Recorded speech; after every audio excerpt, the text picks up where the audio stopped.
ये देखिए, पिछले 1-1.5 महीने से थाना कृष्णा नगर क्षेत्र में कुछ न कुछ चोरी की घटनाओं का हो रही थी, जिसकी सूचना थाने पे समय समय पे दी जा रही थी और इस पे मुकदमे भी पंजीकृत किए जा रहे थे। इसमें सबसे पहले 14 मई 2024 को रमेश चंद्र वाजपेयी निवासी कासिमपुर पकड़ी आजाद नगर के घर में चोरी हुई थी।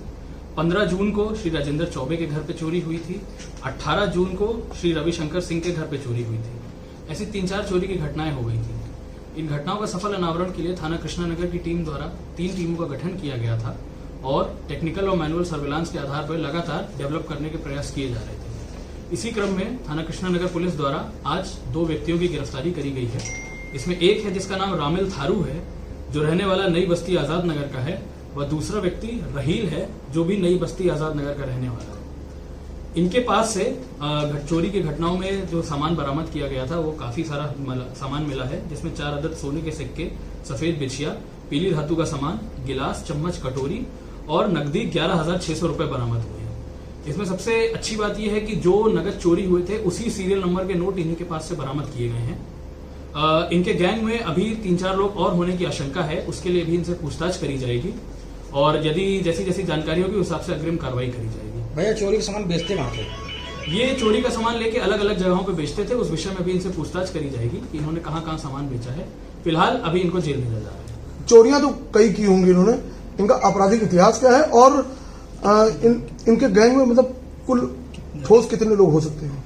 इसमें जो रमील थारू है उसके खिलाफ थाना कृष्णा नगर में 196/24 नाम का मुकदमा लिखा हुआ है, जो मारपीट से रिलेटेड है। राहिल पे अभी कोई मुकदमा मिला नहीं है। रही बात इनके गैंग में कितने लोग हैं, तो अभी उसका एग्जैक्ट संख्या बताना थोड़ा मुश्किल रहेगा, लेकिन ये मान के चला जा सकता है कि इनके गैंग में एटलीस्ट 4-5 लोग और हैं, क्योंकि इनका काम रहता था, ये दिन में निकलते थे, जगह जगह पर रेकी करते थे और रेकी करके वो घर चिन्हित करते थे जो लगातार कुछ दिनों से बंद चल रहे हैं और फिर रात में जाके उनका ताला तोड़ के और वहां से सामान चोरी कर रहे थे। रेकी करके चोरी लगातार ये कर रहे थे। केवल लखनऊ में ही ये वारदात सामने आई है या फिर इसके सिवा प्रदेश में और भी जिलों में ऐसी चीजें सामने आई हैं? देखिए, अभी इनसे जितनी प्रिलिमिनरी पूछताछ हुई है तो उसमें यही जानकारी हुई है कि ये घुमंतू की तरह नट बन के रहते थे। तो जहां पे अभी इनकी खाली लखनऊ वाली घटनाएं जानकारी में आई है, वो भी थाना कृष्णा नगर क्षेत्र की। यदि कोई अन्य ऐसा कोई घटना मिलेगी या किसी और इसी तरीके से कहीं और घटना करी होगी तो वहां भी जाके पूछताछ करने की कोशिश करेंगे। जिस बस्ती की बात हो रही है वहां पर रहने वालों का क्या आपकी पुलिस द्वारा सत्यापन कराया गया?